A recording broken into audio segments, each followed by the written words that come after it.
Bien, écoutez, bonsoir mesdames et messieurs, chers amis, chers collègues, chers juristes et non-juristes, hein. Au nom de notre association des juristes pour le respect du droit international, Jurdi, je vous remercie chaleureusement de participer à cette seconde édition mensuelle des Mardis de Jurdi. Nous avons fait le choix d'organiser le premier mardi de chaque mois une telle conférence débat sur des thématiques concernant le contexte du conflit Israël-Palestine, en nous focalisant en priorité, bien sûr, sur des questions relevant des questions spécifiquement juridiques qui sont trop peu ou trop mal traitées dans le débat public et que nous souhaitons éclairer, développer avec nos experts universitaires, avocats et autres professionnels du droit, membres de notre association. Nous le faisons bien sûr pour contribuer à la formation de nos membres ou pour alimenter le débat au sein de notre association en invitant aussi d'autres associations intéressées, mais bien sûr également à des fins de diffusion et promotion du droit international dans ses diverses branches applicables dans ce contexte auprès de divers publics intéressés, dont aussi les médias, et ainsi de renforcer le rôle spécifique de notre association comme expert en la matière, tant sur le plan académique que pratique. Vous avez peut-être assisté à la première édition de nos Mardis de Jurdi le 3 février dernier. L'intérêt qu'elle a suscité, le nombre important des participants, les retours positifs reçus de leur part, mais aussi l'exigence d'amplifier un nécessaire travail de diffusion, promotion et éducation dans les moments que nous vivons, nous ont convaincus d'offrir, mois après mois, de tels moments de partage, d'enseignement, d'échange sur des sujets de fond d'une actualité brûlante ou non, mais toujours essentiels pour aussi éclairer le débat public qui tait ou ignore trop souvent les exigences du droit international. Ce second mardi de jeudi a lieu à un moment d'aggravation considérable de la situation prévalant dans cette région et potentiellement dans le monde, qui aura de lourdes conséquences et bouleversements de tous ordres. Nous y serons attentifs pour que le droit international soit rappelé et toujours respecté. Nous traiterons d'un sujet aujourd'hui juridique fondamental, d'une norme impérative et erga omnes, d'un principe fondamental, y compris coutumier, de droit international public.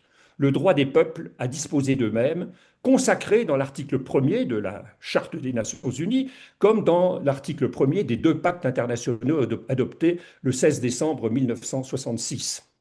Un droit inaliénable, violé dans diverses parties du monde et en ce moment, comme l'est le droit international, bafoué par diverses puissances.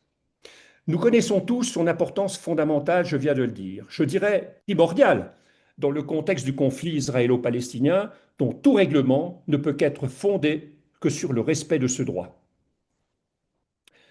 Cette norme impérative de droit n'a cessé d'être rappelée, y compris par la Cour internationale de justice. On se souvient bien sûr de son arrêt consultatif du 19 juillet 2024 dernier, qui a déclaré l'occupation israélienne du territoire palestinien occupé illicite, comme l'est la politique de colonisation, exploitation des ressources naturelles et l'annexion des portions de ce territoire, au regard du droit international, pour violer le droit inaliénable à l'autodétermination du peuple palestinien, qui doit rester au cœur de tout règlement de ce conflit. On se souvient également de la résolution historique ES 10/24, adoptée par l'Assemblée générale des Nations unies le 18 septembre 2024, qui, vous vous en souviendrez, opérationnalise cet avis consultatif et exige d'Israël de mettre fin à sa présence illicite dans le territoire palestinien occupé, au plus tard 12 mois après. Cette résolution rappelle cette norme impérative et oblige tous les États tiers. On a aussi en mémoire la résolution 2803 de 2025, cette monstruosité juridique qui a été méticuleusement analysée le mois passé lors du premier mardi de Jurdi, qui fait abstraction de ce droit et de toute autre norme applicable de droit international, dont le droit à l'autodétermination du peuple palestinien. Je rappellerai également pour mémoire ici que la professeure Monique Chemillet-Gendreau, membre de notre conseil scientifique, a publié l'an passé un livre intitulé Rendre impossible un État palestinien et le sous-titrant L'objectif d'Israël depuis sa création, que beaucoup d'entre nous connaissons et qui traite aussi de ce sujet. Ou encore ces brillantes plaidoiries évoquant le droit à l'autodétermination du peuple palestinien devant la Cour internationale de justice tant en 2024 qu'en 2025. Nos deux conférenciers ce soir traiteront de ce sujet capital. Ils évoqueront, et c'est le titre de leur conférence, les entraves à la réalisation du droit à l'autodétermination du peuple palestinien. Permettez-moi de vous les présenter. Tous les deux sont membres éminents de Jurdi. Tous les deux sont des docteurs en droit. Tous les deux sont universitaires et chercheurs. Je suis sûr que vous les connaissez déjà, que vous les avez entendus sur les ondes radio ou télévisuelles ou avez lu leurs tribunes ou articles. Tout d'abord, Insaf Rezaghi est une des membres fondatrices de Jurdi, étroitement associée à nos activités. Elle est chercheure enseignante et docteur en droit international de l'Université Paris-Cité et chercheur associé à l'Institut français du Proche-Orient. Ses travaux portent sur le recours au droit international et aux organisations internationales par l'autorité palestinienne en vue d'une reconnaissance de l'État de Palestine. Et puis Benjamin Fiorini est maître de conférence à l'Université Paris 8, où il dirige l'Institut d'études judiciaires. Il est également juge assesseur à la Cour nationale du droit d'asile, désigné par le Haut Commissariat des Nations Unies pour les réfugiés. Il est bien sûr également, et vous le savez, secrétaire général de Jurdi, bien connu de vous tous. Ses travaux portent sur le droit criminel national et sur la lutte contre les atteintes criminelles aux droits de l'homme et à l'échelle internationale. Aux droits de l'homme à l'échelle internationale, pardon. Notre session, maintenant, je vais vous présenter comment elle va se dérouler. Tout d'abord, au terme de cette brève présentation, je donnerai la parole à nos conférenciers qui aborderont le sujet d'une manière complémentaire. J'inviterai d'abord Insaf Rezaghi à prendre la parole. Elle reviendra sur la définition du droit à l'autodétermination et son application à la Palestine, en s'appuyant notamment sur l'avis consultatif que je viens de mentionner du 19 juillet 2024.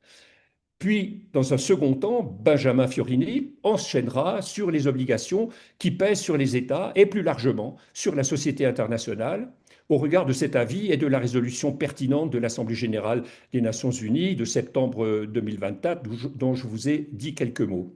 Il insistera sur le non-respect de leurs obligations, notamment dans le contexte du génocide. Au terme de leurs exposés, entre 30 et 40 minutes ou plus, le temps que ça prendra, j'ouvrirai un moment d'échange avec les participants. Chacun d'entre vous est invité à poser des questions et de le faire exclusivement dans le chat. Je les relayerai à nos conférenciers. Vous pouvez commencer à les formuler pendant les interventions, donc dès maintenant. Pour le bon déroulé des échanges, les micros seront coupés, sauf ceux des intervenants. Cette séance de questions-réponses peut durer le temps nécessaire pour épuiser vos questions et les réponses qui y seront apportées. Disons quelque chose comme une demi-heure. La conférence peut à présent démarrer. Insaf, tu as la parole. Merci Patrick et merci à vous tous et toutes d'être présents ce soir.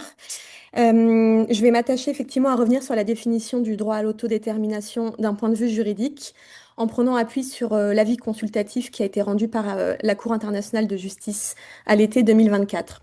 Mais avant de commencer, j'aimerais citer une phrase du discours du président des États-Unis Wilson au Congrès le 11 février 1918, et je le cite.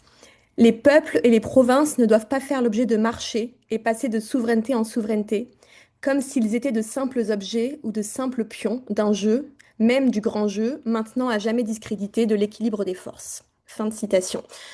Un siècle plus tard, on pourrait se demander si effectivement ce principe n'a pas été réservé à certains peuples seulement, car dans le cas de la Palestine, ce que Wilson dénonçait, c'est-à-dire cette logique des marchés territoriaux, des arrangements stratégiques, des souverainetés négociées entre puissances et du sort des peuples laissés aux mains de ces puissances impérialistes et coloniales, demeure précisément aujourd'hui le mode de gestion dominant. Depuis le mandat britannique sur la Palestine jusqu'à l'implantation d'un ordre colonial israélien, la Palestine a été traitée moins comme le territoire d'un peuple titulaire de droit que comme un espace à redessiner. Et on retrouve ici ce que Patrick Wolf décrivait comme une logique coloniale d'élimination dans laquelle la présence autochtone devient un obstacle. Or, Patrick a commencé à en parler, mais le droit international contemporain consacre un principe clair, qui est le droit des peuples à disposer d'eux-mêmes. Ce principe, il figure à l'article 1er, paragraphe 2 de la Charte des Nations Unies, qui en a fait l'un des buts de l'organisation. Il est consacré également à l'article commun 1 des deux pactes internationaux de 1966, qui dispose que tous les peuples ont le droit de disposer d'eux-mêmes et qu'ils déterminent librement leur statut politique et assurent leur développement économique, social et culturel. Et dans le contexte des colonisations en Afrique et en Asie, la résolution 1514 de l'Assemblée générale des Nations unies en 1960 affirme que tous les peuples ont le droit à la libre détermination, rompant avec la logique coloniale de subordination des territoires aux puissances administrantes. Cette résolution, elle précise également que ce droit est réalisé si l'un des trois objectifs suivants est atteint, soit le territoire non autonome est devenu un État indépendant et souverain, soit il s'est librement associé à un autre État indépendant, ou alors il s'est intégré à un État indépendant. La Cour internationale de justice a qualifié ce droit de principe essentiel du droit international contemporain et d'obligation erga omnes, c'est-à-dire qu'il est opposable aujourd'hui à tous les États. Et dans les contextes d'occupation, ce droit est une norme impérative du droit international, comme l'a confirmé la CIJ dans le fameux avis du 19 juillet 2024 sur les conséquences juridiques découlant des politiques et pratiques d'Israël en Palestine. La Cour dit qu'elle considère qu'en cas d'occupation étrangère, comme celle dont il est question à la présente espèce, donc en Palestine, ce droit à l'autodétermination constitue une norme impérative de droit international.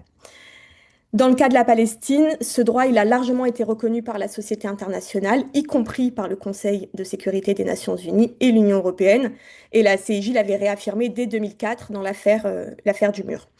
Et donc, et c'est un peu le propos de mon intervention, la question aujourd'hui, ce n'est pas de savoir si le peuple palestinien est titulaire ou non de ce droit. Sur le plan juridique, ça ne fait guère de doute.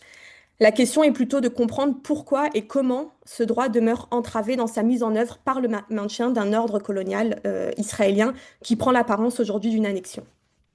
Et pour ce faire, je vais effectivement revenir sur le contenu de l'avis de la Cour internationale de justice en 2024, qui est éclairant sur toutes ces entraves israéliennes. Et ici, ce qui est intéressant, c'est que la Cour, elle ne se contente pas de relever les violations ponctuelles de la part des autorités israéliennes, elle vient examiner en profondeur les politiques et les pratiques de l'État israélien dans leur ensemble, et elle vient en évaluer les effets systémiques. Je vais donc revenir dans un premier temps sur ces politiques et pratiques israéliennes avant d'évoquer leurs effets sur le statut de l'occupation israélienne et la réalisation du droit à l'autodétermination du peuple palestinien. Petite précision avant de commencer, peut-être en ce qui concerne les accords d'Oslo, qui sont souvent invoqués comme cadre de référence dans la résolution de la question palestinienne. Ceux-ci constituent à mon sens une entrave à la réalisation du droit à l'autodétermination des Palestiniens. Et la CIJ elle-même rappelle que l'article 19 de ces accords impose leur application dans le respect des normes et principes internationalement reconnus en matière de droits de l'homme et de primauté du droit. Ça, ce sont ces mots. Et effectivement, le droit à l'autodétermination fait partie de cet ensemble. Il n'en découle qu'aucune mesure ne peut être prise qui modifierait le statut du territoire palestinien avant l'issue des négociations dites finales. Surtout, et c'est ce qui est intéressant, la Cour, elle invoque l'article 47 de la 4e Convention de Genève, où elle dit « Un accord conclu entre la puissance occupante et les autorités du territoire occupé ne peut pas priver les personnes protégées des droits que leur confère le droit international humanitaire. » En d'autres termes, les accords d'Oslo ne sauraient limiter ni suspendre les obligations juridiques qui incombent à Israël en tant que puissance occupante. Et la portée de cette affirmation est importante car depuis 30 ans, Oslo a servi à transformer une situation d'occupation encadrée par le droit international en un processus présenté comme symétrique. Cette requalification politique, elle a eu pour effet de déplacer la question centrale. Il ne s'agirait plus d'un droit opposable, en l'espèce celui d'un peuple à disposer de lui-même, mais d'un compromis à négocier entre deux parties supposées égales. Or, subordonner la réalisation de ce droit, qui est une norme impérative, à l'accord d'Israël, revient à accorder à la puissance occupante une sorte de droit de veto sur celui-ci. Ce droit, il est inaliénable, il ne dépend pas, il ne doit pas dépendre du consentement de la puissance occupante. Et la Cour réaffirme ici finalement une évidence juridique que le récit diplomatique a longtemps obscurci. Le droit à l'autodétermination des Palestiniens ne peut être conditionné à l'issue d'un processus contrôlé par la puissance occupante. Et donc, l'invocation répétée d'Oslo comme cadre exclusif constitue elle-même une entrave, à mon sens, à la réalisation de ce droit. J'en reviens maintenant aux politiques et pratiques israéliennes. La Cour aborde successivement la question d'abord de l'occupation prolongée, de la politique coloniale israélienne, de l'annexion d'une large partie du territoire, puis Elle en vient à l'adoption par Israël d'une série de lois et mesures discriminatoires, notamment sur la parlant de la question de l'apartheid et de la ségrégation raciale. D'abord, sur l'occupation et la colonisation, d'un point de vue du droit, et ça c'est une évidence et on le sait tous, celle-ci doit nécessairement être temporaire et elle ne peut entraîner aucun transfert de souveraineté à la puissance occupante. La prolongation d'une occupation, comme c'est le cas aujourd'hui en Palestine, ne confère aucun droit nouveau à l'État occupant qui ne se libère pas de ses obligations. Concernant la politique de colonisation qui est menée par Israël, dans le cadre de cette occupation, elle constitue évidemment une violation de l'article 49 de la 4e Convention de Genève. Et cette politique, elle passe aujourd'hui par l'adoption de mesures incitatives pour encourager l'installation d'Israéliens dans les colonies.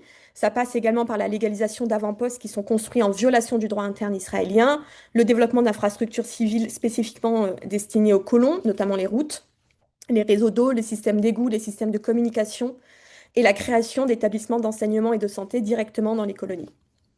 Cette politique, elle a entraîné la confiscation et la réquisition de vastes terres palestiniennes.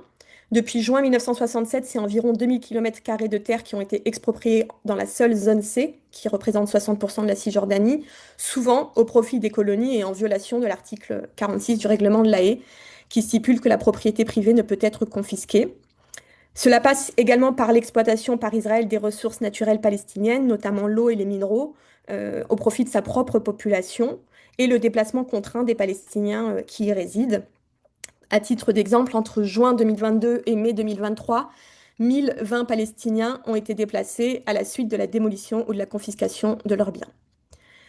Ces politiques, elles ont également pour effet d'étendre progressivement l'application de la législation israélienne en Cisjordanie, toujours en contradiction avec les articles 43 du règlement de l'A Haye et 64 de la 4e Convention de Genève, qui imposent pourtant à la puissance occupante de respecter le droit en vigueur dans le territoire occupé. En substituant son droit militaire au droit local et en appliquant sa législation interne aux colons israéliens, Israël a instauré un régime juridique différencié. Les Palestiniens de Cisjordanie, à l'exception de ceux qui résident à Jérusalem-Est, sont soumis au droit militaire israélien, alors que les colons israéliens présents en Cisjordanie, eux, relèvent du système civil israélien.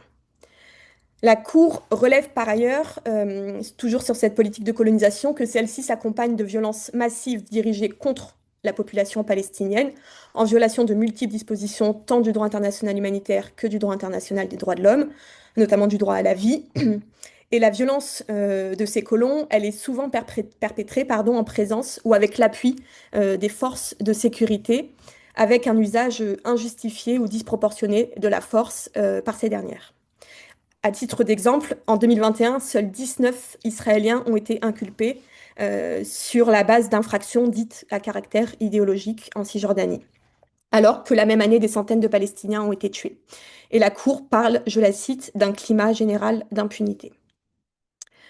Sur l'annexion, ensuite, on entend aujourd'hui en droit par annexion le fait pour la puissance occupante d'acquérir par la force le territoire qu'elle occupe, c'est-à-dire de l'intégrer au sien. Il y a donc une volonté d'exercer un contrôle permanent sur le territoire occupé.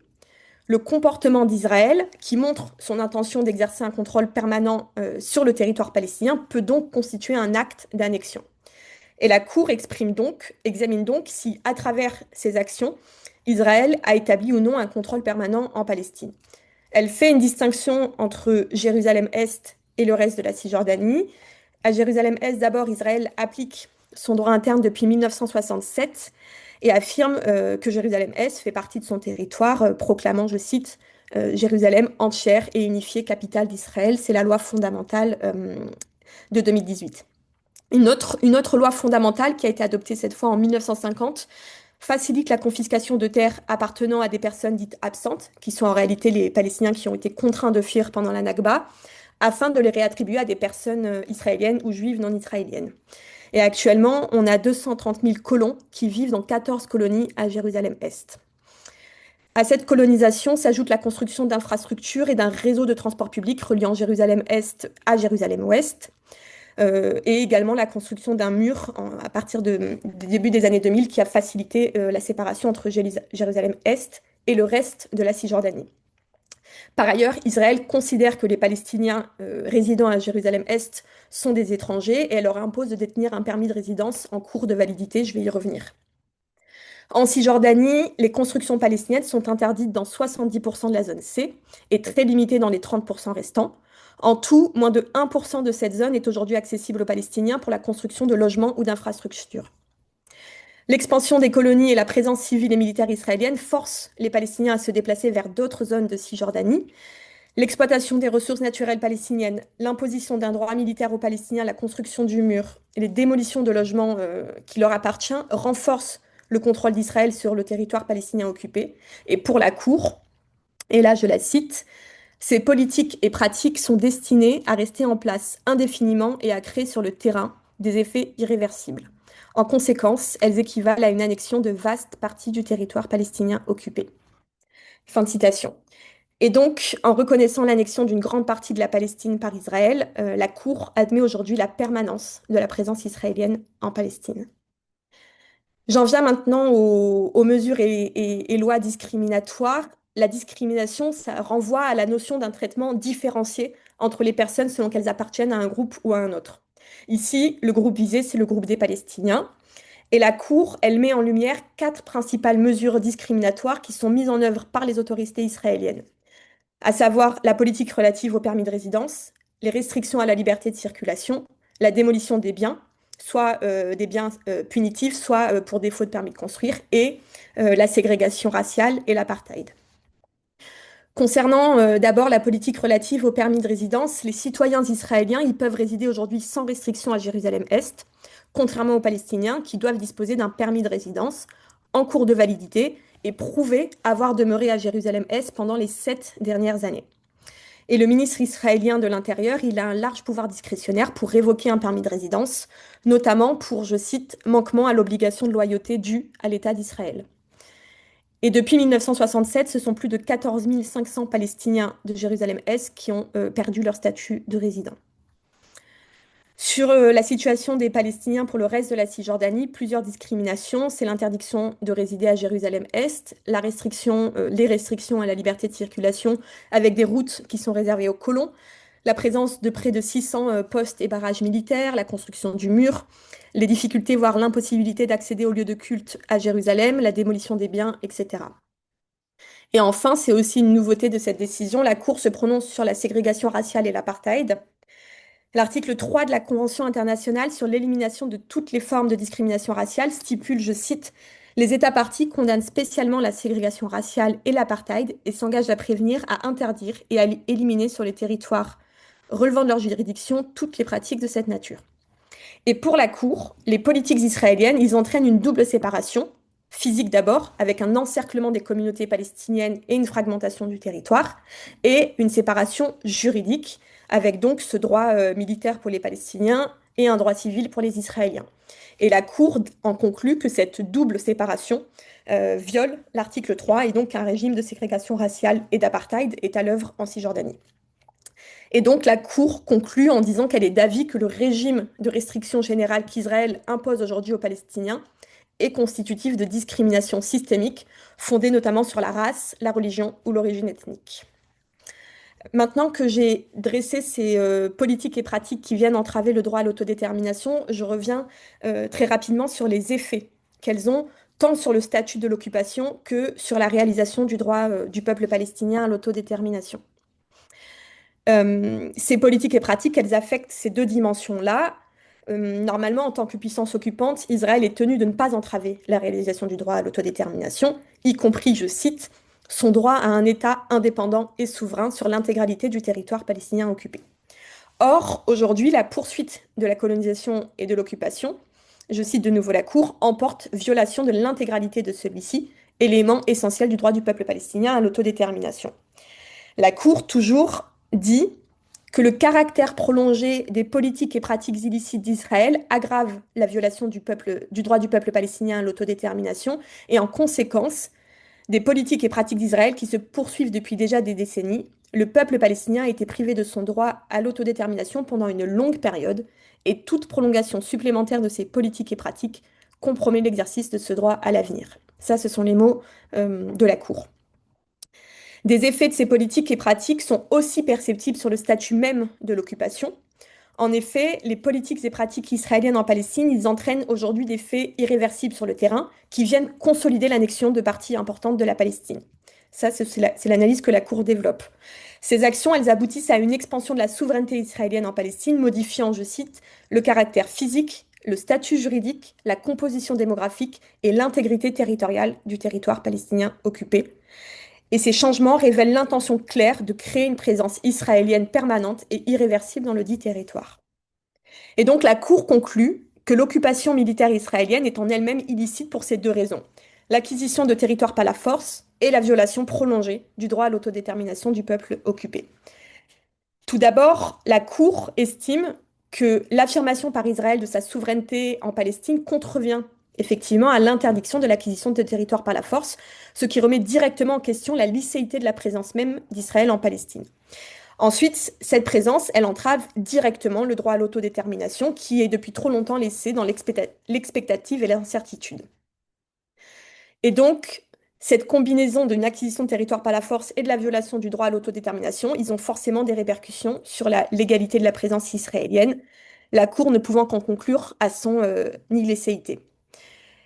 Enfin, la Cour, elle interpelle directement l'Assemblée générale et le Conseil de sécurité des Nations unies, à qui je cite, elle dit, il appartient de rechercher quelles mesures supplémentaires sont requises pour mettre fin à la présence illicite d'Israël compte tenu du présent avis consultatif. Toute action entreprise par ces deux organes doit donc avoir pour seul objectif la réalisation du droit à l'autodétermination du peuple palestinien, y compris son droit à un État indépendant et souverain.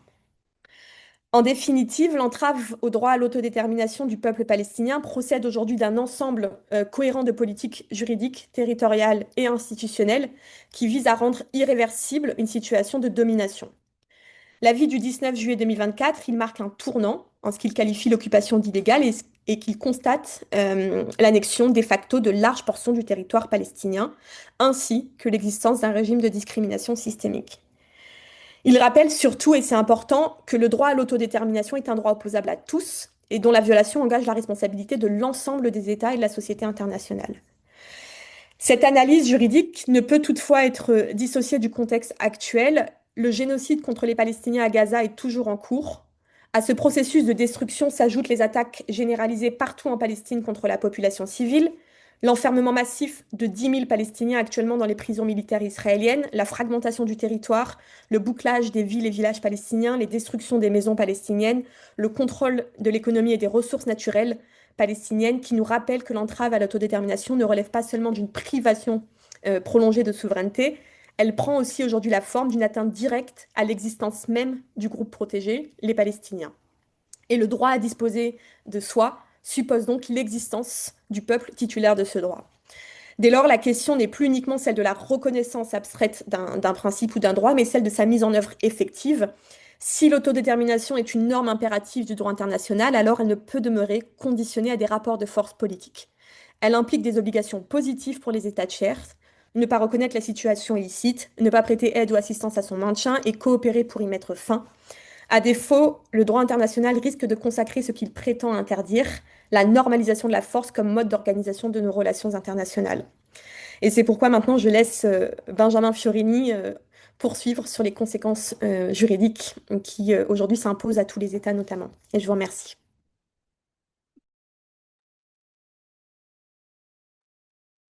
Je te remercie, Insaf, pour cet exposé particulièrement lumineux. Je remercie aussi Patrick pour ses mots d'introduction. Et moi, je vais effectivement continuer à évoquer cet avis de la CIJ du 19 juillet 2024 dans un premier temps. Et je viendrai ensuite sur la question de l'obligation de prévention en matière du crime de génocide, qui est finalement, comme l'a dit Insaf à la fin de son intervention, très étroitement lié à cette question du droit à l'autodétermination, parce que le droit à l'autodétermination suppose l'existence du peuple et suppose que cette existence ne soit pas niée, voire attaquée par un État ou des groupes armés ou une armée de cet État en question. Alors, moi, je vais évoquer finalement, dans le prolongement de ce qu'a dit Insaf, le dernier chapitre, la dernière partie de l'avis qui a été rendu par la CIJ pour voir précisément ce qu'implique cet avis concernant les obligations à la fois vis-à-vis d'Israël et aussi les obligations des États et de l'ensemble de la communauté internationale en lien avec les conclusions conclusions qui viennent d'être dressées par INSAF, à savoir que Israël, de manière manifeste et implacable, viole ce droit à l'autodétermination du peuple palestinien et viole par ailleurs l'interdiction d'acquérir des territoires par la force. Euh, Quand on regarde l'avis de la CIJ, cet avis il est découpé en différentes sections et il y a finalement des obligations qui vont être attribuées à Israël, des obligations qui sont rappelées à Israël qu'Israël doit respecter, et des obligations qui, elles, doivent être respectées par l'ensemble des États, dont la France et aussi d'autres organisations, typiquement l'Union européenne. Concernant les obligations qui sont imposées à l'État d'Israël consécutivement aux conclusions auxquelles a abouti la Cour, il y a bien évidemment cette première obligation qui est faite, et je vais citer l'avis de la Cour, obligation de mettre fin à sa présence dans le territoire palestinien occupé dans les plus brefs délais. Fin de citation. Donc il y a vraiment cette obligation qui est faite à Israël de mettre fin à son occupation, et il est précisé un peu plus tard dans la vie que cette obligation passe, et c'est naturel, par l'évacuation des colons qui sont présents au sein des colonies de peuplement. Donc ça, c'est une première obligation qui est faite à Israël et qui doit normalement être mise à exécution dans les plus brefs délais. Deuxième obligation qui est faite à Israël au terme de l'avis de la Cour, c'est une obligation qui cette fois-ci est en lien avec les pratiques et politiques illicites que INSAF a mises en lumière tout à l'heure. C'est tout d'abord l'obligation de cesser immédiatement toute nouvelle activité de colonisation. C'est-à-dire que non seulement il convient que les colons se retirent, mais il convient aussi d'empêcher la mise en œuvre de toute autre activité coloniale, ce qui paraît là encore une fois évident. Euh, Autre obligation en lien avec ces pratiques et politiques illicites, c'est, et là je vais encore citer la Cour, d'abroger toutes les lois et mesures créant ou maintenant la situation illicite, y compris les mesures discriminatoires à l'encontre du peuple palestinien et toutes les mesures destinées à modifier la composition démographique de quelques parties de ce territoire. Donc là encore, nous avons une obligation qui est faite de mettre fin à ces politiques et pratiques illicites que la Cour vient de déclarer illégales aux yeux du droit international. Autre point important qui est imposé à Israël et qui est en lien avec ce qu'on vient de dire, c'est l'obligation de réparer intégralement, et ça c'est très important, réparer intégralement les dommages qui ont été causés au peuple palestinien, que ce soit à ses acteurs privés, donc aux personnes physiques, ou également aux personnes morales. Alors bien évidemment, cette obligation de réparation, il y a des choses qui sont par définition irréparables, et c'est la raison pour laquelle la Cour internationale de justice précise que cette réparation peut prendre la forme, bien sûr, de satisfaction, d'indemnisation ou de restitution.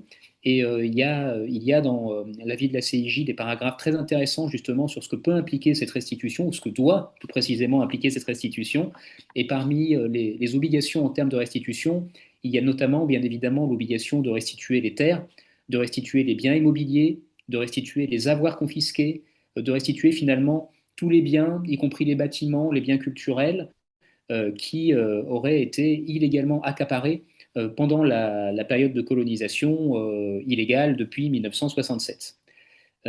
Troisième point extrêmement important qui est imposé à Israël une nouvelle fois, c'est l'obligation de permettre aux Palestiniens qui ont été déplacés de force pendant l'occupation, donc encore une fois depuis 1967, de revenir sur le lieu de résidence initiale. Donc c'est une forme de possibilité de droit au retour dans le territoire dont ils ont été expulsés, déplacés de force de manière totalement illégale. Et enfin, la Cour rappelle, et INSAF l'a souligné, l'obligation pour Israël de respecter de façon générale le droit du peuple palestinien à l'autodétermination. Donc ça, ce sont les obligations qui pèsent sur l'État d'Israël, dont on sait très bien, au regard de l'actualité actuelle, qu'aucune de ces obligations n'a été réellement respectée. Maintenant, ce que j'aimerais voir avec vous, c'est la deuxième partie finalement de la conclusion de la CIJ concernant les obligations qui nous concernent plus directement, parce que ce sont les obligations qui sont mises à charge de l'ensemble des États. Pourquoi l'ensemble des États? Parce que ça a été rappelé à la fois par Patrick et par INSAF. C'est que les violations du droit international commises par Israël concernent des obligations erga omnes, c'est-à-dire dont on considère que tous les États du monde ont un intérêt juridique finalement à les protéger. Et parmi ces droits-là, Il y a notamment le droit à l'autodétermination du peuple palestinien, bien évidemment. Il y a également la violation de cette interdiction d'acquérir des territoires par la force. Il y a également d'autres éléments, d'autres obligations du droit international humanitaire et du droit international relatif aux droits de l'homme qui sont mentionnés par la Cour. La première obligation chronologiquement qui est mise à charge des États dans la vie de la CIJ, c'est l'obligation de coopérer avec l'ONU, avec l'Organisation des Nations Unies, précisément pour fixer les modalités pour qu'il soit mis fin à cette présence illicite israélienne dans le territoire palestinien occupé, et par conséquent de prêter main forte, de coopérer avec l'ONU pour faire en sorte que cette présence ne soit plus. Et je vais vous lire là encore une fois un paragraphe très intéressant à cet égard. La CIJ rappelle que tout État a le devoir de favoriser conjointement ou séparément avec d'autres États la réalisation du principe de l'égalité des droits des peuples et de leur droit à disposer d'eux-mêmes, conformément aux dispositions de la Charte, et d'aider l'Organisation des Nations Unies de s'acquitter de ses responsabilités en la matière. Fin de citation.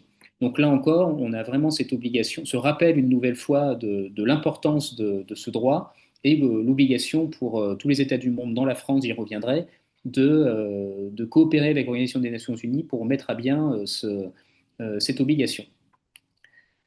Autre obligation mise à charge des États, c'est l'obligation de ne pas reconnaître la modification du tracé des frontières postérieure à 1967, sauf évidemment si ces modifications ont résulté d'une négociation de bonne foi. Et il y a une implication qui est liée à cette obligation de ne pas reconnaître une évolution du tracé des frontières, c'est l'obligation de ne pas reconnaître quelque forme de souveraineté israélienne que ce soit sur le territoire palestinien occupé. Israël n'est pas un État souverain puisqu'il a, dans cette situation-là, le statut de puissance occupante. Autre obligation qui est liée, mais qui n'est pas exactement la même, c'est l'obligation pour les États, lorsqu'ils vont avoir des relations diplomatiques, économiques, de toute nature avec Israël, de faire justement la distinction entre le territoire israélien et le territoire palestinien occupé. On ne peut pas traiter ces deux entités de la même façon, tout simplement parce que précisément Israël n'a pas de souveraineté sur le territoire palestinien occupé. Troisième série d'obligations, c'est ce qu'on va appeler les obligations de non-assistance. C'est-à-dire que les États ont l'obligation de ne pas prêter assistance ou aide à Israël dans la mise en œuvre de ce processus colonial, particulièrement en ne s'associant pas, de quelque manière que ce soit, à l'implantation de nouvelles colonies ou en soutenant la présence des colonies déjà existantes. Donc là encore, c'est quelque chose d'important, c'est que, outre l'obligation de non-reconnaissance d'une situation illicite, il y a l'obligation de ne pas y contribuer à travers une aide finalement ou une assistance quelconque, de quelque nature que ce soit.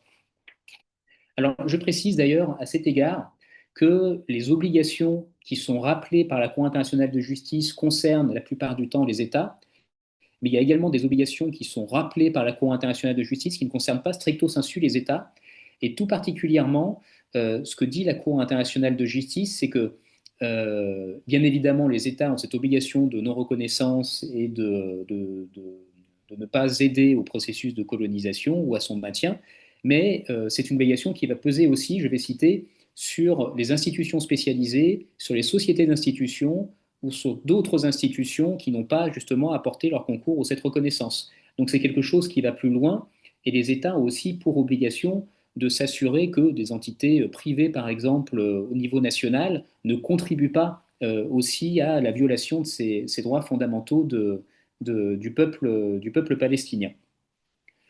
Donc, voici le cadre général de la décision de la CIJ. Il y aurait bien d'autres choses à dire. Je vais simplement ajouter une chose, c'est que la CIJ indique également que tous les États, encore une fois, obligation erga omnes, ont l'obligation de respecter et de faire respecter le droit international en toutes circonstances.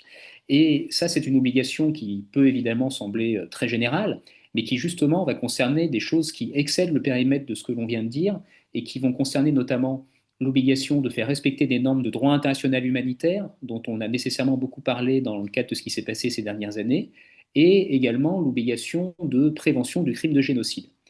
Et c'est là où j'en viens à ce point-là que j'avais annoncé tout à l'heure, c'est que cet avis de la Cour internationale de justice, donc de juillet 2024, il intervient plusieurs mois après une autre ordonnance de la Cour internationale de justice du 26 janvier 2024 qui a statué sur la question du génocide et plus particulièrement de l'obligation de prévention du crime de génocide. Donc vous savez, je pense que le crime de génocide est prévu et défini par une convention de 1948 sur la prévention et la répression du crime de génocide et que cette convention prévoit une obligation de prévention de ce crime qui pèse là encore et fait ergamès des conventions sur tous les États du monde, dans la France, dont l'Union européenne.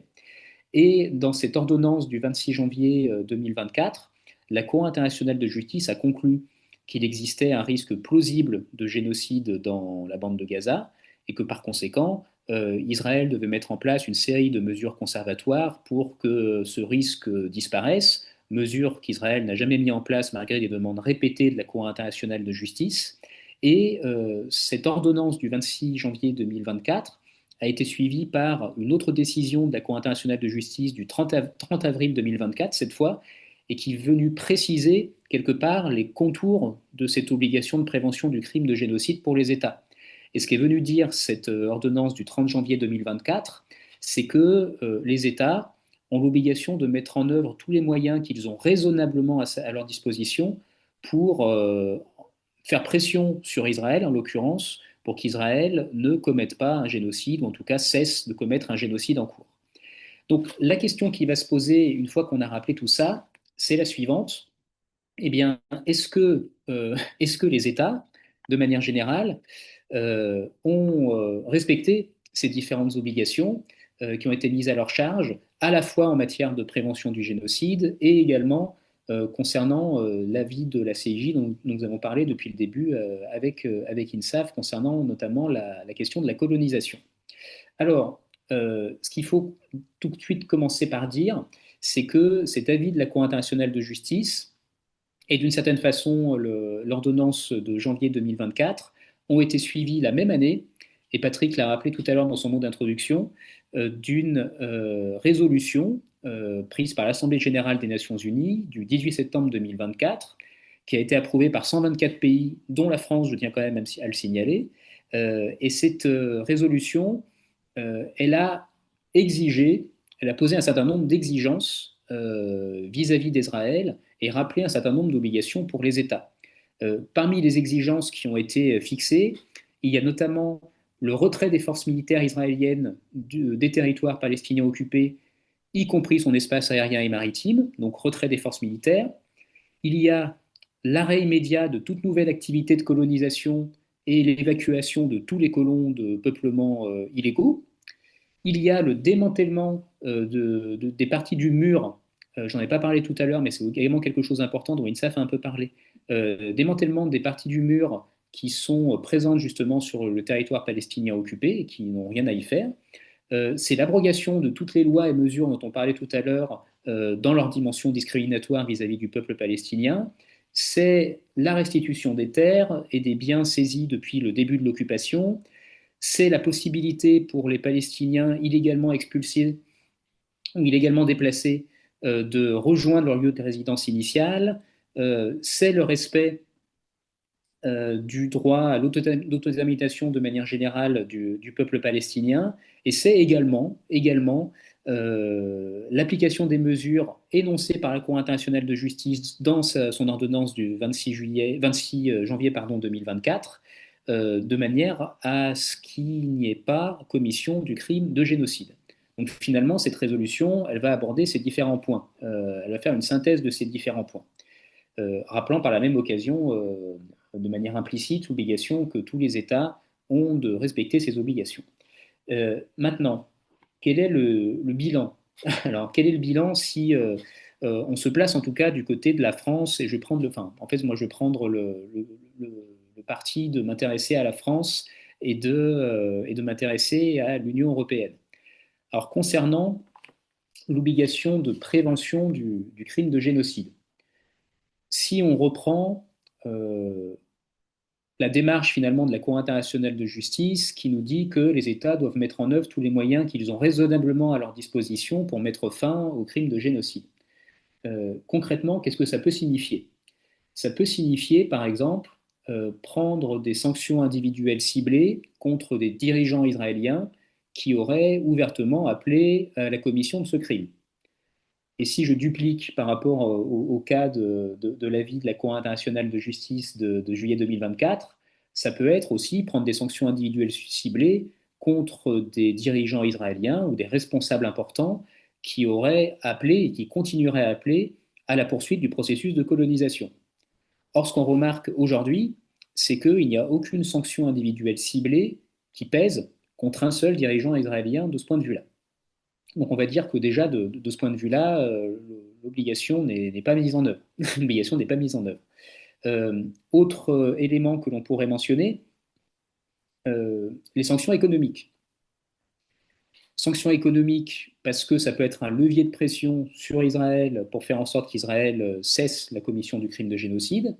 Et sanctions économiques aussi dans le sens où il s'agit de ne pas alimenter le processus de colonisation justement par le relais de l'économie ou du commerce.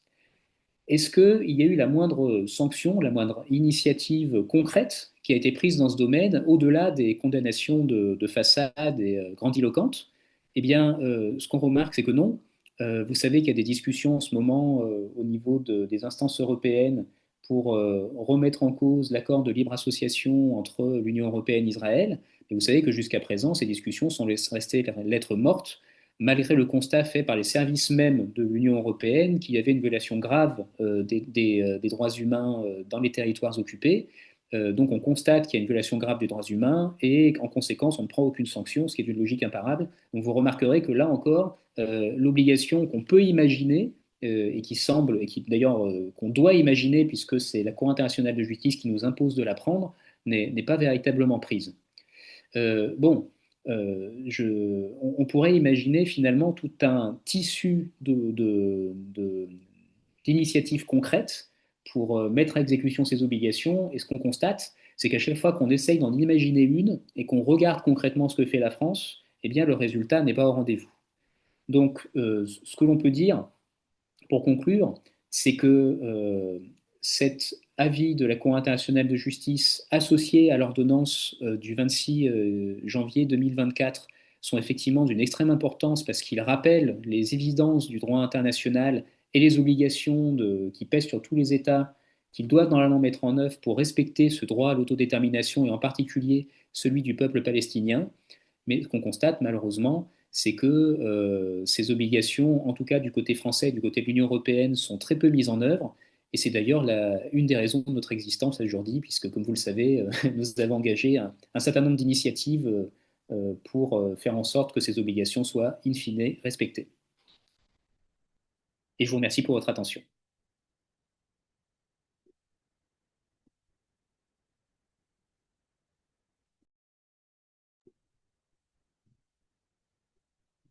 Patrick, ton micro est coupé. On ne t'entend pas. Et merde. Alors oui, je disais merci beaucoup INSAF et Benjamin. Je me joindrai ainsi que d'autres participants à un commentaire fait par Lucina qui dit merci pour votre présentation claire et précise.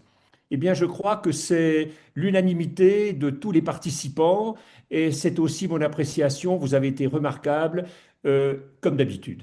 Donc, merci, c'était très clair et je crois qu'on a tous révisé, appris et sauront utiliser tous ces arguments, toutes ces références parce qu'elles sont absolument incontournables et comme vous l'avez dit, on a affaire ici à des normes effectivement impératives, erga omnes, principes fondamentaux les plus durs et qui par naturellement la puissance occupante. Donc, euh,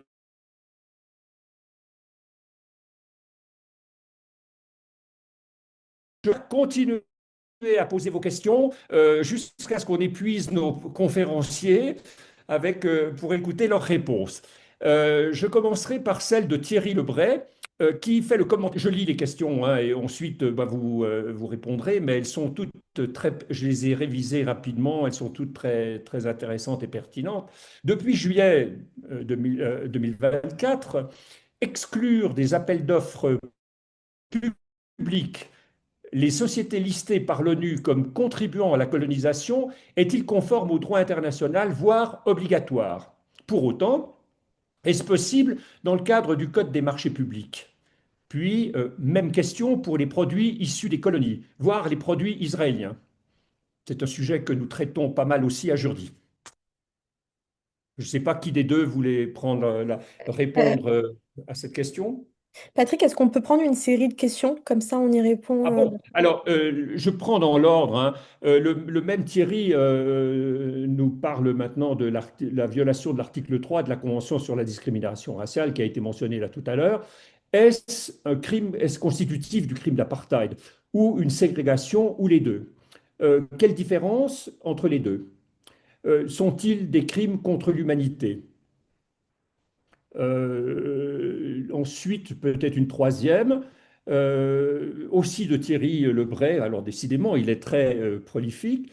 Bon, alors, je prendrai d'abord les trois là, et puis on passera ensuite aux autres. Il y en a pas mal.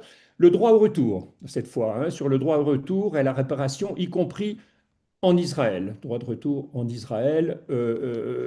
Voilà, bon, voilà, c'est des questions qui sont juridiquement assez bien déterminées. Je vous laisse avec ces questions-là qui sont variées et extrêmement pertinentes. Et puis on passera après aux autres. Oui. Benjamin, tu veux que je commence ou tu veux Oui, commencer? oui, oui, oui, vas-y, je te laisse pour cette série de Euh, questions. Je vois que la série de questions suivante Je peux les rappeler si vous voulez, hein.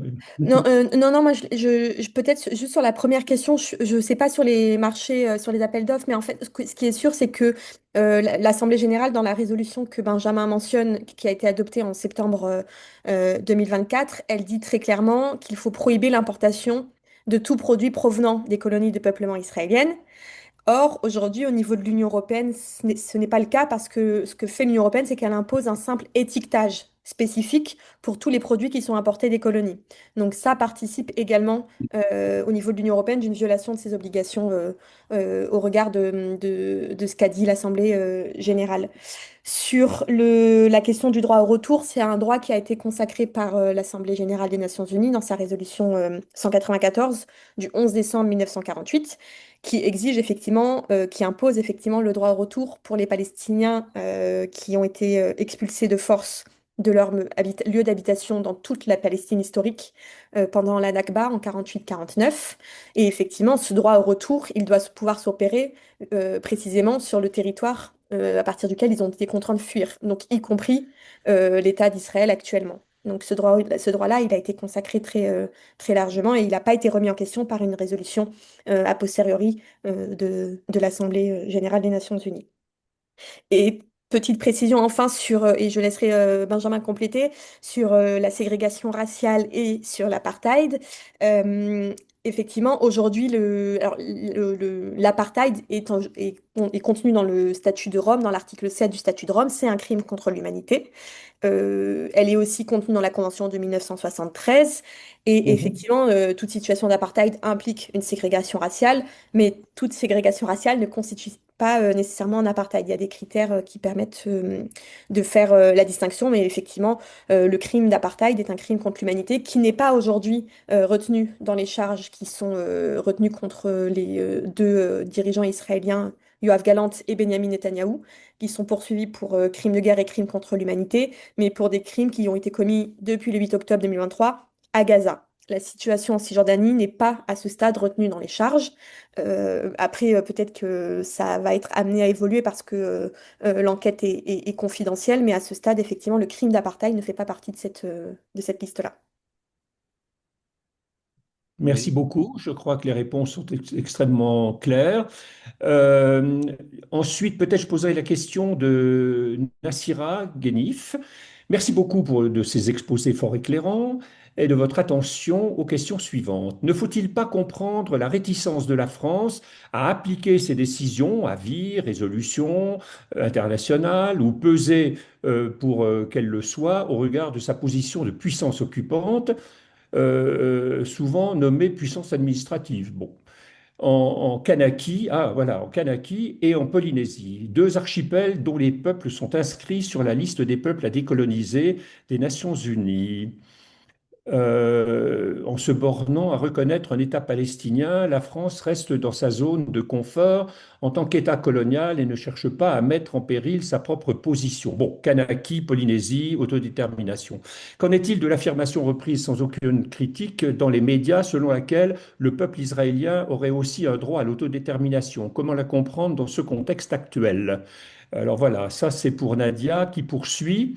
Ah non, c'est Nadia Farouki ensuite. C'est pas la même chose. C'est pas la même personne, excusez-moi. C'est un clair constat d'échec du droit international. Quelle conclusion en tirer? Le droit ne sert à rien tel qu'il est, point d'interrogation. Donc comment le réformer? Ensuite, peut-être une question qui nous intéresse directement, puisque ça concerne Jourdi et ses initiatives. Pourriez-vous nous rappeler les initiatives de Jourdi visant à respecter le droit international? Voilà, donc vous pouvez commencer par la dernière, peut-être la plus simple. Et puis quant à la France et puis le droit à l'autodétermination des territoires d'outre-mer, je laisse lequel d'entre vous a une idée sur la question au regard, par exemple, des Nations Unies. Bien, voilà. Oui, ben merci Patrick.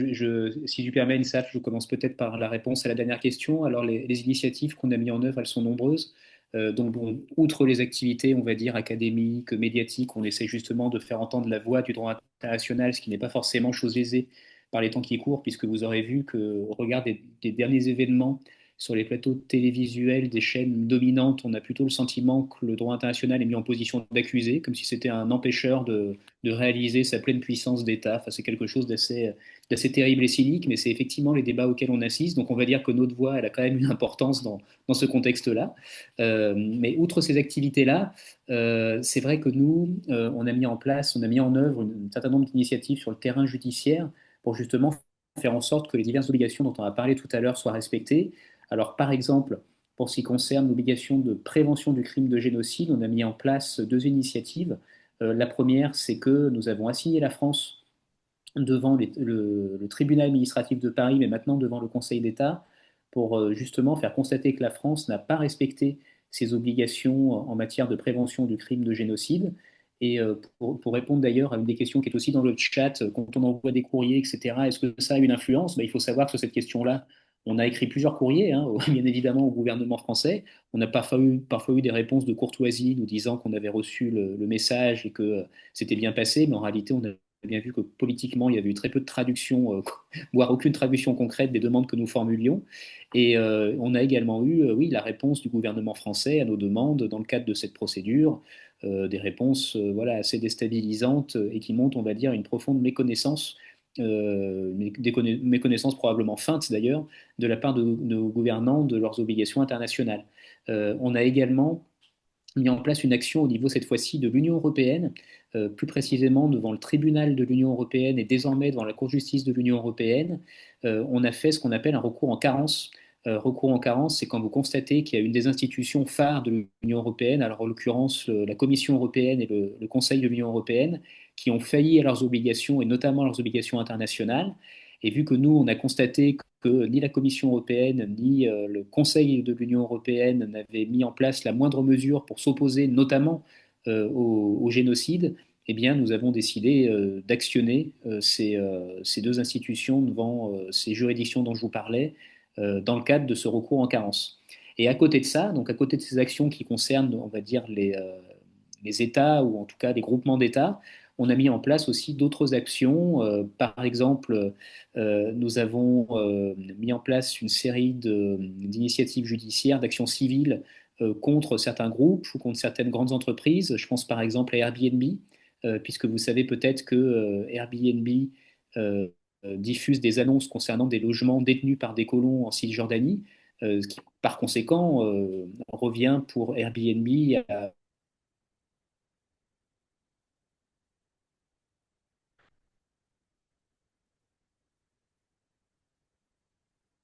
ces annonces ne soient plus diffusées et que Airbnb cesse ce type d'activité.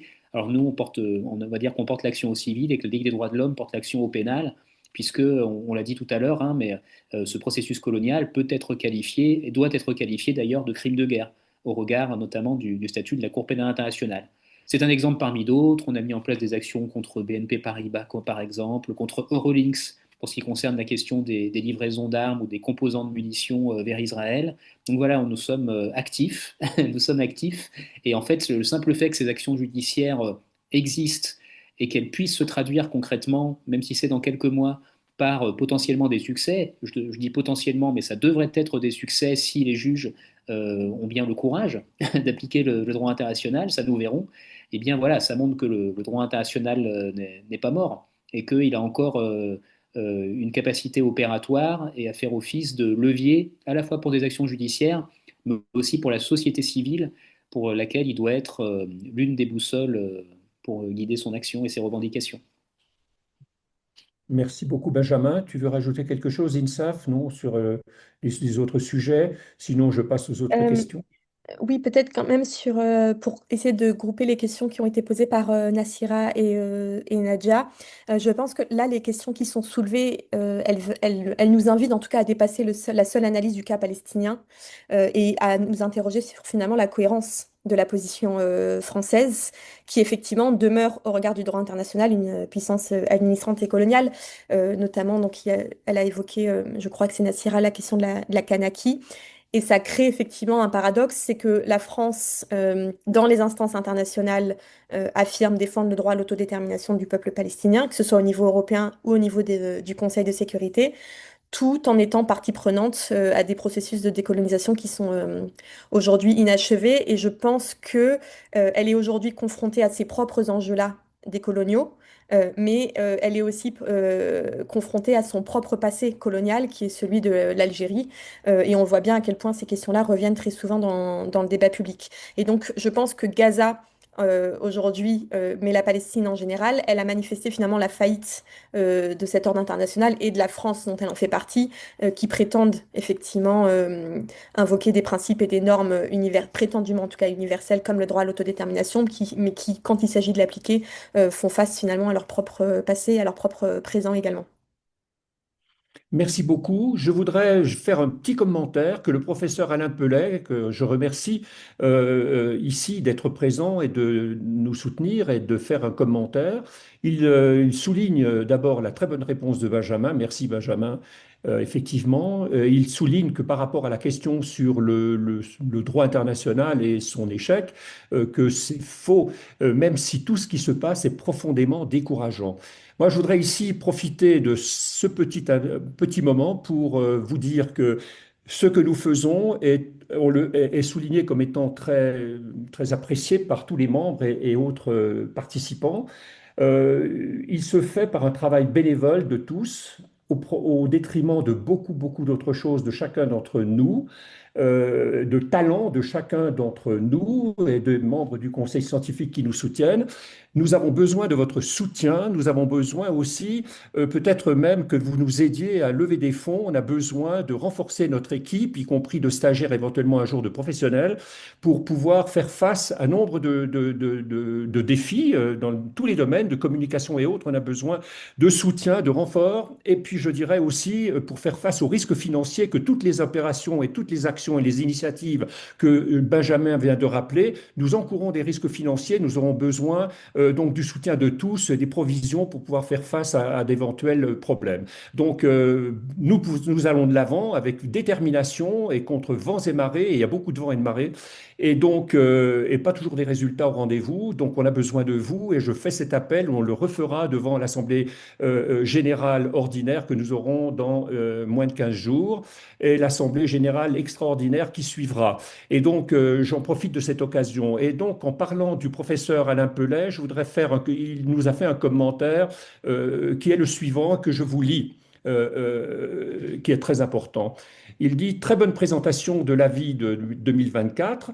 Merci. Un rappel, la requête devant la Cour internationale de justice du Nicaragua, qui a été évoquée tout à l'heure du 30 avril par Benjamin, contre l'Allemagne, pour précisément l'ensemble des manquements également imputables à la France, relevés par Benjamin, effectivement, qui ne sont pas concernés par l'Afrique du Sud contre Israël. Étant cependant rappelé, au risque de peiner certains ici, qu'après les États-Unis, l'Allemagne est le plus gros soutien d'Israël. La France vient pas mal derrière, ce qui n'est pas une excuse. Nous, Nicaragua, avions envisagé de poursuivre les Pays-Bas, le Royaume-Uni et le Canada, qui sont de plus gros joueurs que la France, mais le Nicaragua n'a pas les moyens de mener de front quatre affaires devant la Cour. Et merci, professeur Pellet, pour ce que vous faites et avez fait et continuez de faire en soutenant aujourd'hui, mais surtout aussi en soutenant et plaidant devant la Cour internationale de justice. Voilà, un commentaire à rajouter au professeur Pellet et à son commentaire, Benjamin?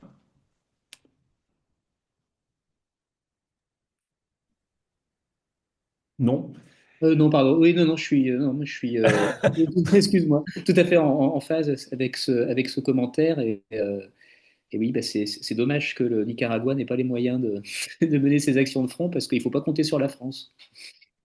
Oui, je me souviens, je ne suis pas en France, mais je me souviens d'un commentaire à la radio, comme ça un jour, un journaliste très peu informé et très biaisé, comme le sont souvent les médias français, faisant un commentaire comment le petit Nicaragua ose s'en prendre à l'Allemagne. J'avais été absolument, je me suis dit, il est vraiment essentiel de le faire de la formation ou de changer, de changer ces gens qui sont particulièrement méprisants, paternalistes et incompétents. Voilà, donc aux questions. Ronnie, bonjour Ronnie. Israël a-t-il le droit d'interdire, pardon, les ONG humanitaires en Palestine? Première question. Et avec le commentaire du professeur Pellet, merci professeur Pellet, évidemment non, mais c'est plutôt l'avis de 2025. Donc voilà, cette question sur le droit d'interdire les ONG humanitaires, nous la traitons aussi.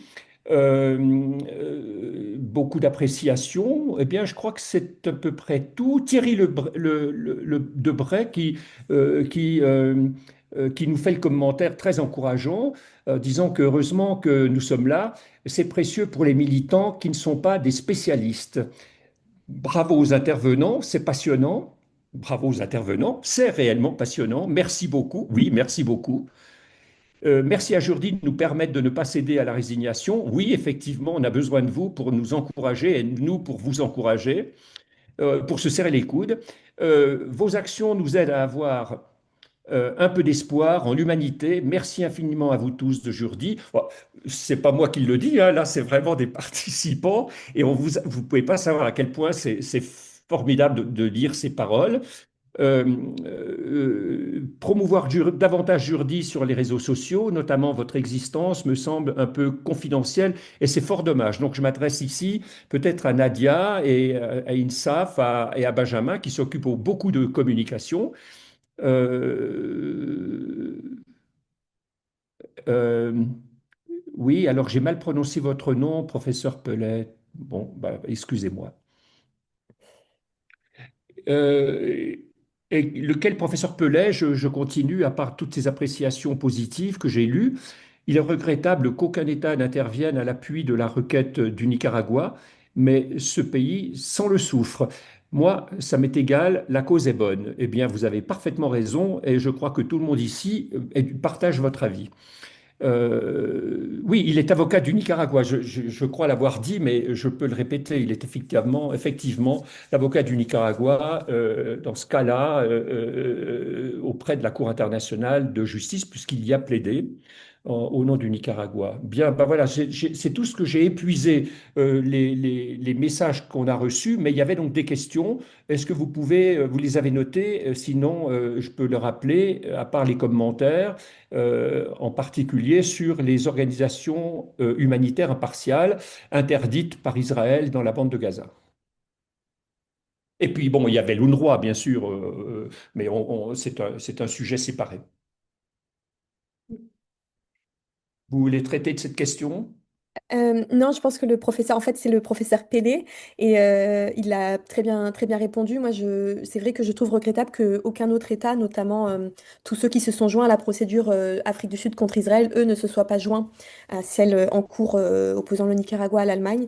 Mais je suppose que c'est des raisons politiques qui nous dépassent aujourd'hui. Et sur la communication, on est présent sur toutes les plateformes, que ce soit LinkedIn, YouTube, Instagram, Facebook et Twitter X. Donc on vous invite également à nous rejoindre pour suivre au fil de l'eau nos actualités et nos prises de parole. Merci beaucoup. Je peux rappeler simplement des choses très simples au propos des organisations humanitaires et donc l'obligation des puissances occupantes ou d'une partie à un conflit d'apporter protection et assistance à toutes les victimes d'un conflit armé, en plus forte raison internationale, et en situation d'occupation, avec des obligations spéciales pour la situation d'occupation. Je peux dire que s'ils n'en ont pas la volonté ou la capacité à le faire, ils doivent examiner des offres de services par une organisation qui serait présentée par une organisation humanitaire impartiale, telle que le Comité international de la Croix-Rouge, dit l'article 10 de la quatrième convention en particulier. Ce n'est pas seulement le seul endroit.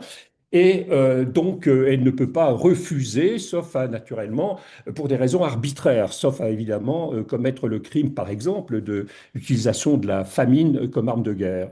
Voilà, donc ça c'est vraiment très important, mais ça exige qu'une organisation soit effectivement impartiale, c'est-à-dire qu'elle agisse avec humanité, impartialité, neutralité, indépendance, les principes fondamentaux de l'action humanitaire, pour pouvoir avoir cette crédibilité et ce droit d'offrir les services, et puis qu'ils soient éventuellement acceptés. Et donc, à contrepartie, naturellement, les parties ont le droit de superviser, contrôler les passages, etc. Voilà, il y a des contreparties qui sont tout à fait logiques, en condition de ne pas en abuser pour bloquer ces processus-là. Et le personnel en question est évidemment protégé, puisqu'il protège et il vise à protéger et assister les personnes elles-mêmes protégées par le droit international humanitaire. Bon, je résume ça comme ça. Donc, le fait d'interdire des organisations de cette catégorie-là, comme MSF par exemple, bah, ça va forcément contribuer en plus au blocus. Enfin, c'est évidemment, c'est parfaitement interdit, d'autant plus que le droit de l'occupation oblige la puissance occupante à laisser passer de tels secours, par exemple, ou de telle assistance personnelle qui sont des personnes protégées par le droit international humanitaire. Voilà, je peux dire brièvement quelque chose de cette nature-là pour rajouter à la conversation. Est-ce qu'il y a d'autres... je m'excuse, Monsieur Pellet, je n'avais pas conscience de mal prononcer votre nom et je suis désolé. Voilà. Mais je crois qu'il voulait prendre la parole, alors peut-être qu'on peut lui réactiver Nadja son micro, s'il le Ouais, souhaite. Nassira aussi. Nassira insiste sur la question du prétendu droit à l'autodétermination des Juifs ou des Israéliens. C'est colporté dans les médias sans objection. Une explication.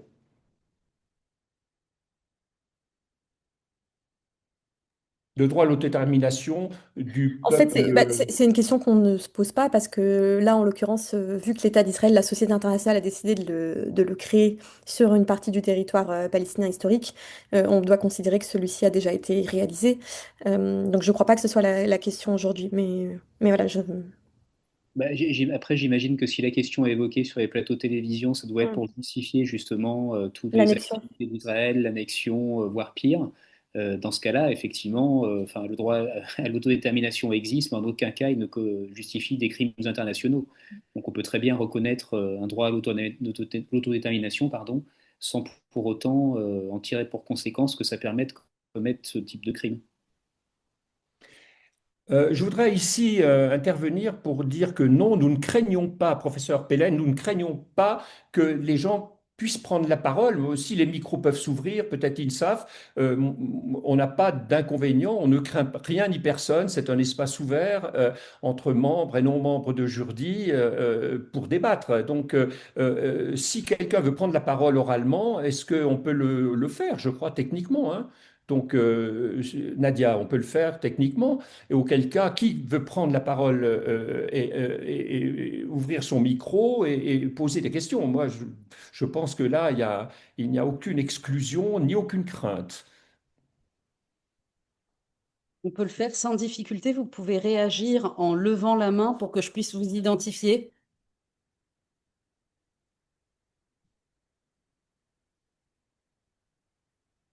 Alors, je vois pas de main levée pour le moment. Alors, Ah si, je vois. Ronnie. pardon, Hop. Ronnie, tu as la parole. Oui, merci, merci Patrick, merci aux intervenants pour ces explications extrêmement précieuses. Moi, je voulais juste faire une remarque par rapport à ce que tu disais, Patrick, concernant les ONG humanitaires.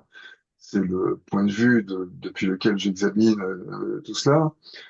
C'est que ces notions cette définition très normative des organisations humanitaires par l'impartialité, la neutralité, l'indépendance, me semble extrêmement discutable. Par exemple, Israël reproche à Médecins sans frontières de ne pas être neutre et impartial, d'ailleurs, sans faire tout à fait la différence, euh, au vu des positions publiques prises par Israël, des critiques exprimées qui seraient une perte de neutralité, par exemple, par rapport à la tradition de réserve, pour ne pas dire de silence, de la Croix-Rouge. Or, moi, je pense qu'on peut tenir la position selon laquelle une organisation humanitaire a le droit de s'exprimer sans pour autant rompre le principe de neutralité qui consiste à ne pas apporter de ressources supplémentaires à l'un des belligérants, mais pas à garder le silence au, au profit finalement de celui qui tient le micro, c'est-à-dire en l'occurrence de la puissance occupante. Donc,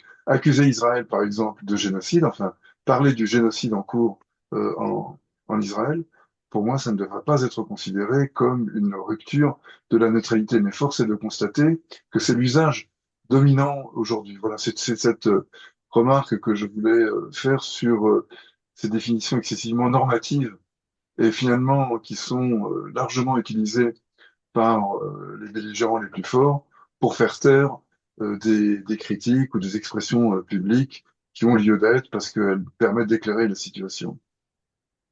Merci Ronnie, je partage ta lecture également du droit et en l'occurrence, l'argument que tu as mis en avant est absolument clair, je partage tout à fait. Euh, mais le droit, j'ai cité le droit. Peut-être aussi, merci beaucoup hein, à toi. François Est-ce veut que, prendre la parole. Je viens oui, d'activer le micro. pardon, excusez-moi. François, oui. Oui, ben, bonsoir à toutes et tous. Juste peut-être une remarque s'agissant du droit à l'autodétermination du peuple juif ou du peuple israélien. Je pense que c'est un point en fait assez essentiel. Jamais n'a été reconnu un droit à l'autodétermination du peuple juif sur d'ailleurs tout ou partie du territoire israélien. Vous pouvez voir tous les documents des Nations Unies, depuis d'ailleurs même le mandat britannique. Ce n'est pas un droit à l'autodétermination qui est reconnu, qui n'était d'ailleurs pas vraiment existant à l'époque, ou même le plan de partage. Lors de l'examen du plan de partage, le seul droit à l'autodétermination dont il a été dont il a été question, c'est celui du peuple arabe de Palestine et dont on se demandait si le plan de partage ou le mandat britannique emportait une violation. Et donc, simplement, à l'époque, comme il n'y avait pas un contenu encore très précis de ce droit à l'autodétermination, ça n'a pas été considéré comme un argument qui empêchait le partage. Et puis, l'État d'Israël s'est établi, et généralement, on considère que c'est plutôt considéré comme étant une sécession au droit international, c'est-à-dire pas quelque chose basé sur un droit à l'autodétermination préexistant, d'ailleurs qui ne s'est pleinement affirmé qu'avec, en 1960, avec la résolution 1514-15. Par contre, dès le moment où l'État d'Israël a été créé, il y a un droit à l'autodétermination, un droit des peuples à disposer d'eux-mêmes interne au sein de l'État d'Israël, mais qui vise le peuple israélien. Et c'est là où, évidemment, où le caractère d'État juif de l'État d'Israël pose problème. Et ce qui a été confirmé par la loi État-nation de 2018, qui ne reconnaît qu'un droit à l'autodétermination du peuple juif, d'ailleurs sur Eretz Israël, et qui est exclusif, c'est-à-dire qu'on sort totalement du corps national tous les citoyens d'origine palestinienne, les Palestiniens de 48 par exemple, qui ne sont pas considérés comme finalement faisant pleinement partie de la nation dont l'État d'Israël est l'État. Et d'ailleurs, à ce moment-là, il y avait eu une lettre de 5 rapporteurs spéciaux, je pense, des Nations Unies, qui avaient critiqué fortement la loi de 2018, État-nation du peuple juif, et qui avaient justement dit que c'était une violation du droit des peuples à disposer d'eux-mêmes, parce que le peuple dont il est question, c'est le peuple israélien. Évidemment, ça a des fortes conséquences s'agissant, par exemple, du droit au retour reconnu à tout juif dans le monde, mais pas aux Palestiniens qui ont été expulsés en 1948 ou en 1967. Merci beaucoup, François, de ces précisions très importantes. D'autres remarques ou questions, commentaires oraux? Sinon, je pose une question qui est intéressante et qui est de grande actualité pour nous ces dernières semaines ou ces derniers jours, concernant la déclaration du ministre des Affaires étrangères français, Barrot. Euh, Pouvez-vous nous expliquer où en est la situation concernant l'attaque du gouvernement français envers Francesca Albanese? Peut-être, Benjamin, tu peux clarifier un peu ce que nous avons fait et dit à cet égard? Oui, alors pour remettre un petit peu ce qui s'est passé dans son contexte, c'est que Francesca Albanese a participé à un forum à Doha où elle a tenu un certain nombre de déclarations. Il y a une vidéo justement qui a circulé par rapport à ces déclarations, mais qui était une vidéo truquée par une ONG qui s'appelle UN Watch, qu'on a d'ailleurs dans le viseur, mais on en parlera un peu plus tard, et qui en fait a diffusé une vidéo tronquée des propos de Francesca Albanese, lui faisant dire qu'Israël était l'ennemi commun de l'humanité, phrase qu'elle n'a absolument jamais prononcée. Et sur cette base-là, vous avez dans un premier temps sur les réseaux sociaux différentes personnalités politiques essentiellement, mais pas que, qui se sont emparées de ce montage en connaissance de cause d'ailleurs, c'est ce qu'on arrive à démontrer en refaisant un petit peu l'historique de ce qui s'est passé sur ces réseaux sociaux. Parmi les personnes qui s'en sont emparées, il y a notamment la députée Caroline Yadan, qui est bien connue pour ses différentes frasques et son soutien inconditionnel à l'État d'Israël en toutes circonstances. Il y a un certain nombre de personnalités politiques. Et c'est tellement monté en épingle qu'au bout du compte, il y a eu une quarantaine de députés Renaissance ou alors apparentés au parti Renaissance, comme c'est le cas d'ailleurs de Caroline Yadan, qui ont adressé une lettre au ministre des Affaires étrangères Jean-Noël Barrot pour lui faire part du fait que c'était des propos inadmissibles, quand bien même ils n'auraient pas été tenus en réalité. Et le ministre des Affaires étrangères a tenu à l'Assemblée nationale française, devant l'Assemblée nationale, une déclaration où il reprenait à son compte les propos frauduleusement imputés à Francesca Albanese pour finalement dire que la France réclamerait sa démission de son poste de rapporteur spécial des Nations Unies. Ce que d'ailleurs la France en vérité ne peut pas faire, ce qui était un petit peu problématique. Et alors, cette déclaration est en partie, nous en tout cas, on a contribué justement à dénoncer cette instrumentalisation frauduleuse des propos de Francesca Albanese à des fins politiques évidentes, puisque dès le lendemain, ce que nous avons fait, c'est que nous avons fait un signalement auprès du parquet de Paris pour dénoncer une infraction de diffusion de fausses nouvelles concernant justement UN Watch dont je vous parlais, et puis les députés, notamment Renaissance, qui ont contribué à la diffusion de cette fausse nouvelle. Et après notre signalement, en tout cas, il n'y a pas de lien nécessairement, mais en tout cas, consécutivement, il y a eu d'autres prises de parole très importantes qui sont venues justement dénoncer les mensonges de Jean-Noël Barrot. Et ce qui s'est produit in fine, c'est que Jean-Noël Barrot a rétro-pédalé. Alors, il n'a pas admis qu'il avait relayé une phrase mensongère, mais en revanche, il a renoncé à demander la démission de Francesca Albanese au Conseil des droits de l'homme. Et finalement, l'ambassadrice française, déjà, il ne s'y est pas rendue en personne, c'est l'ambassadrice française qui a représenté la France, et elle s'est contentée, entre guillemets, de rappeler la rapporteuse spéciale à ses obligations d'impartialité dans ses prises de parole. Donc voilà où nous en sommes actuellement, mais il est vrai que le ministre des Affaires étrangères n'en démord pas, donc peut-être qu'il y a d'autres initiatives qui l'attendent. Petit teasing, Vous en saurez plus prochainement. prochainement. Très prochainement. Aujourd'hui peut-être ou demain. Bon.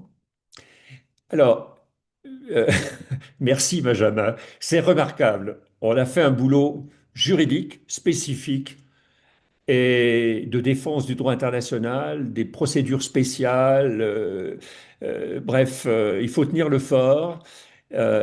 C'est un rempart que nous avons, que nous partageons et que nous devons consolider contre vents et marées à tout moment. Merci pour tous. Je crois que c'est... Ah, attendez, il y a deux nouveaux messages. S'il y en a, si vous voulez toujours les prendre. Non, c'est des bravo, bravo, merci, bravo, bravo, merci. Donc, vous avez devancé ce que je devais dire, c'est-à-dire que si nous terminons ici, si vous êtes tous d'accord, on met un terme à notre deuxième mardi de Jourdi, en remerciant nos conférenciers qui ont été brillants et qui parlent en votre nom à tous. Tout le travail que nous faisons, c'est un travail collectif. Je rappelle l'importance que vous tous y contribuez en fonction de vos compétences, talents, disponibilités, bien sûr. Et puis, n'oubliez pas l'appel que j'ai fait, que nous renouvellerons souvent. Pour grandir, être plus efficace, nous avons besoin de tous, de vos réseaux, de vos dons, bien sûr, mais aussi de ceux que vous pouvez solliciter à travers vous pour d'autres institutions éventuellement, etc., pour préservant bien sûr notre indépendance. Je mets un terme à cette séance en vous remerciant tous d'y avoir participé. Nous avons maintenu un nombre important et constant d'auditeurs, ce qui prouve donc la qualité des échanges et des présentations. Je vous dis au mois prochain, premier mardi du mois d'avril, pour un nouveau mardi de jeudi, avec d'autres conférenciers sur un autre sujet, en espérant que d'ici là, le ciel ne soit pas tombé sur la tête des Gaulois. Voilà.